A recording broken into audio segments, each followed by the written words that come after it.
नमस्कार मेरे प्यारे साथियों, स्वागत है आप सभी लोगों का अपना YouTube चैनल शिक्षित भारत में। आप सभी लोगों के बीच जो है अगला मैं प्रैक्टिस सेट लेकर आया हूं आपके यूपी होमगार्ड्स के लिए। तो चलिए एक एक प्रश्नों को हम लोग देखते हैं। जिनको भी अपना होमगार्ड्स में अच्छा नंबर लाना है वो कृपया वीडियो को स्किप ना करें, एक एक प्रश्नों को देखें, समझें तथा अपने नोटबुक पे नोट करें। मेरे साथियों, अगर मेरे चैनल पे आप लोग नए हैं तो प्लीज़ वीडियो को लाइक कर ले, चैनल को सब्सक्राइब करके अपना इस छोटे भाई का उत्साह बढ़ाइए।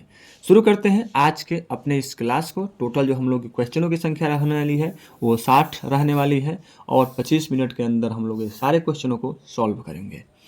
पहला प्रश्न कह रहा है क्या कि म्यांमार की जो है आधिकारिक मुद्रा क्या है। ऑप्शन में आपका ए है रुपया, बी है बाहत, सी है टाका और डी है क्यात। तो पहले का राइट आंसर होगा ऑप्शन नंबर डी यानी कि क्यात है।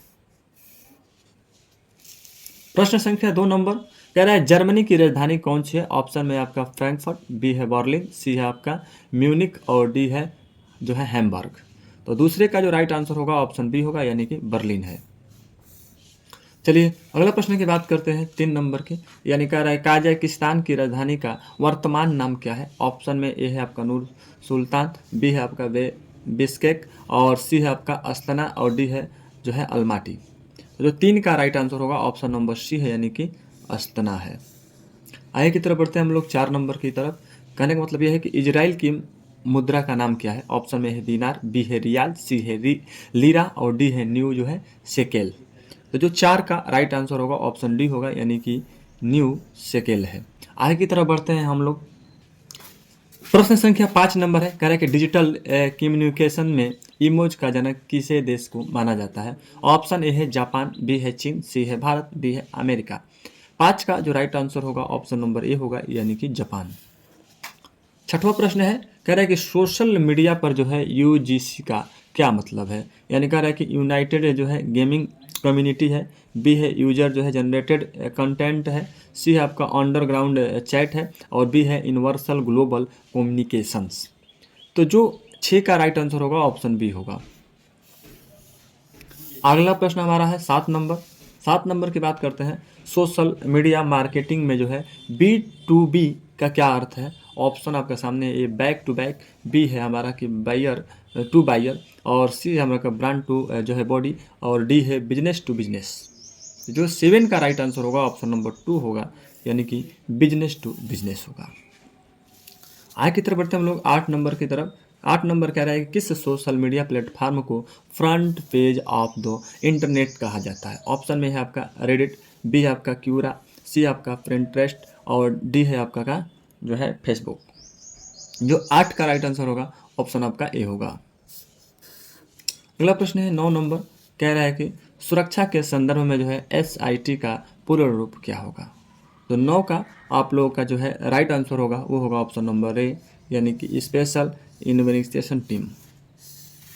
चलिए 10वां प्रश्न है, कह रहा है क्या कि इनमें से कौन सी भारत की जो है घरेलू खुफिया एजेंसी है। ऑप्शन आपका है CIA, बी है आपका KGB, सी है आपका खुफिया ब्यूरो IB और डी जो है आपका है मोसड। तो जो हम लोग का 10 का राइट आंसर होगा वो होगा ऑप्शन नंबर सी यानी कि खुफिया ब्यूरो IB। 11 नंबर कह रहा है कि साइबर सुरक्षा में जो है फिशिंग का क्या अर्थ है। ऑप्शन में है हार्डवेयर की मरम्मत करना, बी है तेज इंटरनेट स्पीड, सी है आपका धोखाधड़ी वाले ईमेल के जरिए व्यक्तिगत और डी है आपका कंप्यूटर को भौतिक रूप से चुराना। 11 का राइट आंसर होगा मेरे प्यारे भाई ऑप्शन नंबर सी यानी कि धोखाधड़ी वाले ईमेल के जरिए व्यक्तिगत। अगला प्रश्न हम लोग बढ़ते हैं 12 नंबर की तरफ। कह रहा है क्या कि आतंकवाद विरोधी अभियानों के लिए भारतीय सेना की विशेष इकाई कौन सी है। ऑप्शन में है गरुड़, बी है आपका जो है मार्कोस, सी है आपका पैरा जो है SF और डी है आपका CISF।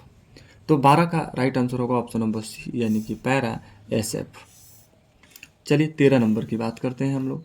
13 नंबर की करते हैं बात, कह रहा है कि इनमें से कौन सा राज्य लाल जो है गैलियोर का हिस्सा माना जाता है। ऑप्शन में है पंजाब, बी है गुजरात, सी है छत्तीसगढ़ और डी है तमिलनाडु।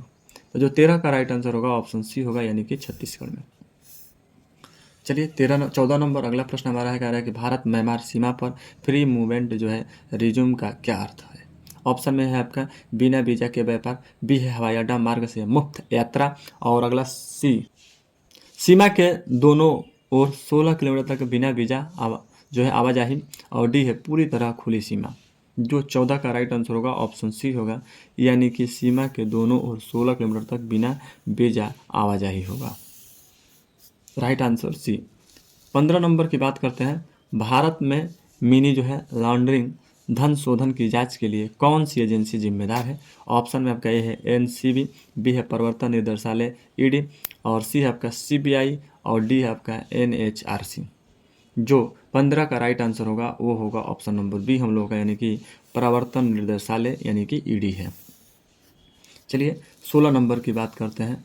16 नंबर क्या रहा है कि अर्नलफुल जो है एक्टिविटी जो है परिवेशन एक्ट का मुख्य उद्देश्य क्या है? ऑप्शन में है शिक्षा का प्रसार, बी है यातायात नियमों का पालन, सी है आतंकवादी और गैर कानूनी गतिविधियों पर रोक, सी है आपका आर्थिक भ्रष्टाचार रोकना। 16 का राइट आंसर होगा ऑप्शन नंबर सी, यानी कि आतंकवादी और गैर कानूनी गतिविधियों पर रोक, option number C right answer. 17 नंबर की बात करते हैं। तो कह रहे हैं कि भारत का सबसे पुराना जो है अर्धसैनिक बल कौन सा है? ऑप्शन में है CISF, बी है CRPF, सी है BSF, और डी है असम राइफल। 17 का राइट आंसर ऑप्शन डी हो जाएगा, यानी कि असम राइफल्स है। अगला प्रश्न है 18 नंबर हमारा। कह रहा है भारत में राष्ट्रीय जांच एजेंसी यानी NIA की स्थापना किस वर्ष की गई थी? ऑप्शन में ए है 2005, बी है 2000, सी है 2011, और डी है 2009। तो जो हमारा 18 का राइट आंसर होगा ऑप्शन डी होगा, यानी कि 2009 राइट आंसर। चलिए 19 नंबर की बात करते हैं। कह रहा है कि UDHR का अनुच्छेद 4 किस से प्रतिबंध करता है? ऑप्शन में है शिक्षा, बी है बेरोजगारी, सी है गुलामी या जो है दास्ता, और डी है आपका बलात्कार। 19 का राइट आंसर ऑप्शन सी हो जाएगा, यानी कि गुलामी या जो है दास्ता। चलिए 20वां प्रश्न देख लेते हैं। कौन सी जो है संस्था मानव अधिकारों के लिए जो है नोबेल शांति पुरस्कार जो है जीत चुकी है? ऑप्शन में ए है ISRO, बी है आपका NHRC, और सी आपका इंटरपोल, और डी है जो है एमनेस्टी जो है इंटरनेशनल। 20 का राइट आंसर होगा वो होगा ऑप्शन नंबर डी, यानी कि एमनेस्टी इंटरनेशनल राइट आंसर। चलिए 21 प्रश्न की बात करते हैं। क्या UDHR में किस अनुच्छेद के अंतर्गत जो है शरण लेने का अधिकार दिया गया? ऑप्शन में ए है अनुच्छेद 10, बी है अनुच्छेद 14, सी है अनुच्छेद 20, और डी है अनुच्छेद 25। तो 21 का राइट आंसर ऑप्शन बी होगा, यानी कि अनुच्छेद 14। आगे की तरफ 22वां प्रश्न देखते हैं। भारत में मानव अधिकारों का रक्षक किसे माना जाता है? ऑप्शन में ए है आपका NHRC को, बी है संसद को, सी है पुलिस को, और डी है सर्वोच्च न्यायालय को। तो जो 22 का राइट आंसर होगा वो होगा ऑप्शन नंबर डी, यानी कि सर्वोच्च न्यायालय को माना जाता है। अगला प्रश्न हमारा है 23 नंबर का है कि UDHR में किस अनुच्छेद के तहत जो है गोपनीयता का अधिकार दिया गया? ऑप्शन है अनुच्छेद 20, बी है अनुच्छेद 15, सी है अनुच्छेद 12, और डी है अनुच्छेद 5। 23 का जो राइट आंसर होगा ऑप्शन सी होगा, यानी कि अनुच्छेद 12 है। 24 नंबर की बात करते हैं। कह रहा है कि मानव अधिकार न्यायालय में मामले चलाने के लिए नियुक्ति वकील को क्या कहा जाता है? ऑप्शन में महान्यायवादी, बी है महाधिवक्ता, सी है बचाव पक्ष का वकील, सी है डी है लोक जो है अभियोजक। तो जो 24 का राइट आंसर होगा ऑप्शन डी होगा, यानी कि लोक अभियोजक। अगला प्रश्न है 25 नंबर की बात करते हैं। राष्ट्रीय मानव अधिकार आयोग में कुल कितने जो है पूर्णकालिक सदस्य अध्यक्षता होते हैं? ऑप्शन में है 6, बी है 3, सी है 10, और डी है 5। तो 25 का जो राइट आंसर होगा वो होगा ऑप्शन नंबर ए, यानी कि 6 है। अगला प्रश्न है 26 नंबर की कह रहा है कि UDHR में किस अधिकार के मानव अधिकारों का आधार माना गया? ऑप्शन में है जो है मानवीय गरिमा, बी है हथियार रखने का अधिकार, सी है व्यापार करने का अधिकार, और डी है संपत्ति का अधिकार। 26 का राइट आंसर होगा वो होगा ऑप्शन नंबर ए, यानी कि मानवीय गरिमा। चलिए 27 नंबर कह रहे कि इनमें से कौन जो है NHRC का पदेन सदस्य नहीं होता? ऑप्शन है महिला आयोग की अध्यक्ष, बी है नीति आयोग का उपाध्यक्ष, सी है दिव्यांग व्यक्तियों के लिए मुख्य आयुक्त, सी है अल्पसंख्यक आयोग का अध्यक्ष। तो जो हमारा 27 का राइट आंसर होगा वो होगा ऑप्शन नंबर बी, यानी कि नीति आयोग का उपाध्यक्ष। चलिए हम लोग देखते हैं 28वां प्रश्न अपना क्या कह रहा है कि सतत विकास का क्या अर्थ है? ऑप्शन में है केवल वर्तमान पीढ़ी का विकास, बी है सांसदों का दोहन किए बिना विकास, सी है अत्यधिक औद्योगिक विकास, और डी है भविष्य की जरूरतों में से समझौता किए बिना वर्तमान विकास। 28 का जो राइट आंसर होगा वो होगा ऑप्शन नंबर डी, यानी कि भविष्य की जरूरतों से समझौता किए बिना वर्तमान विकास राइट आंसर होगा। अगला प्रश्न है 29 नंबर की कह रहा है कि पर्यावरण शिक्षा केंद्र कहाँ स्थित है? ऑप्शन है चेन्नई, बी है अहमदाबाद, सी है मुंबई, और डी है कोलकाता। तो 29 का राइट आंसर होगा ऑप्शन नंबर बी, यानी कि अहमदाबाद है। 30 नंबर 30 नंबर की बात करते हैं तो कह रहे हैं ओजोन परत की सर्वाधिक कमी किस महीने में देखी जाती है? ऑप्शन है दिसंबर, बी है जनवरी एवं फरवरी, सी है सितंबर एवं अक्टूबर, डी है मई एवं जून। तो 30 का राइट आंसर होगा वो होगा ऑप्शन नंबर हमारा सी, यानी कि सितंबर और अक्टूबर में देखी जाती है। आगे की तरफ बढ़ते हैं हम लोग। 31 नंबर का है किस प्रदूषण का कारण जो है ब्लू बेबी जो है सिंड्रोम होता है? ऑप्शन में फ्लोराइड, बी है नाइट्रेट, सी है पारा और डी है सीसा। 31 का जो राइट आंसर होगा वो होगा ऑप्शन नंबर बी, यानी कि नाइट्रेट।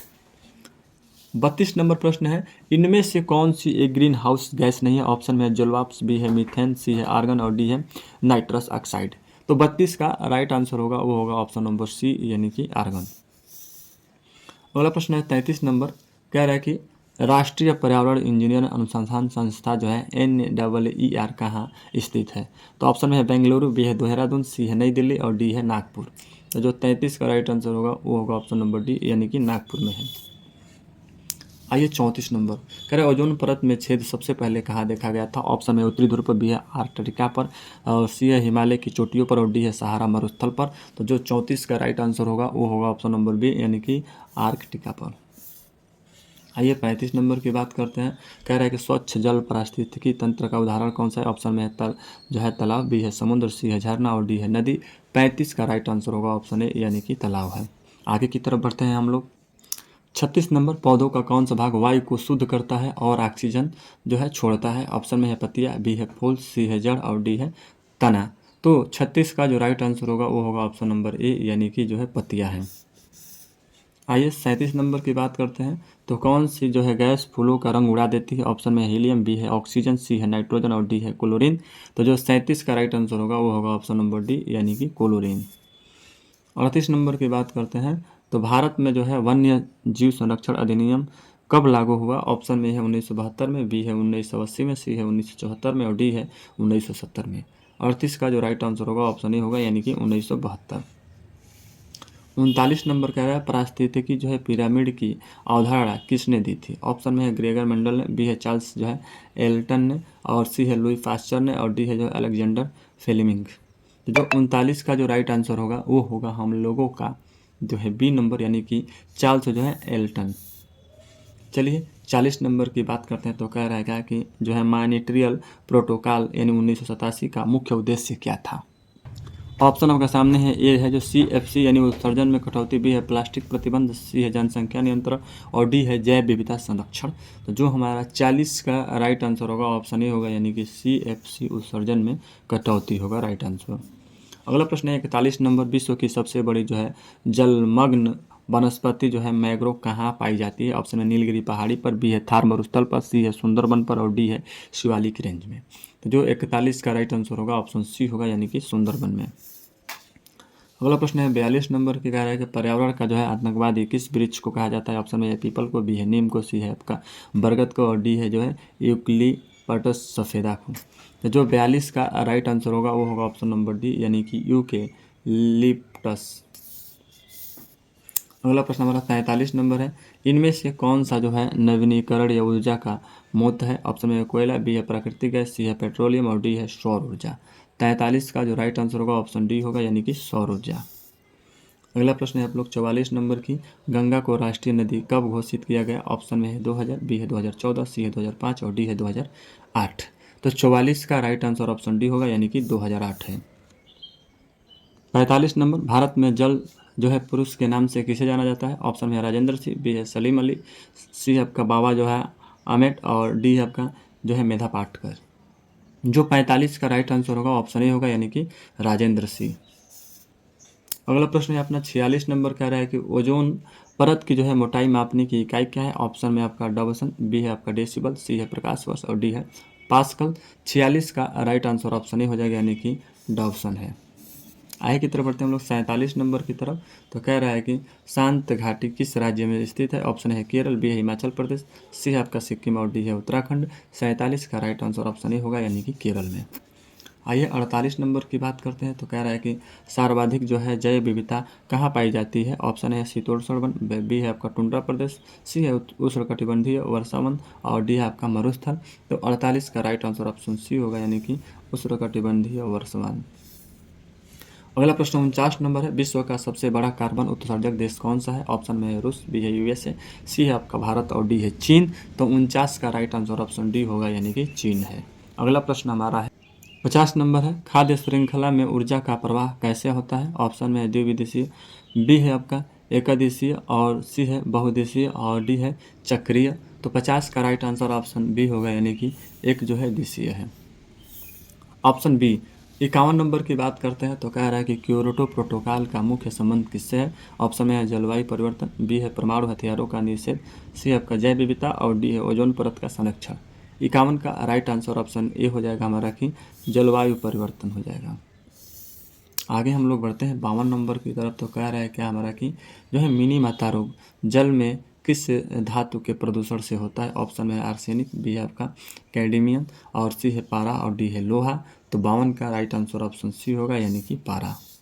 अगला प्रश्न हमारा 53 नंबर की बात करते हैं तो रेड डाटा बुक का प्रकाशन किसके द्वारा किया जाता है? ऑप्शन में WWF, बी है आपका जो है UNEP और सी है आपका यूनेस्को और डी है IUCN। तो 53 का राइट आंसर डी हो जाएगा, यानी कि IUCN।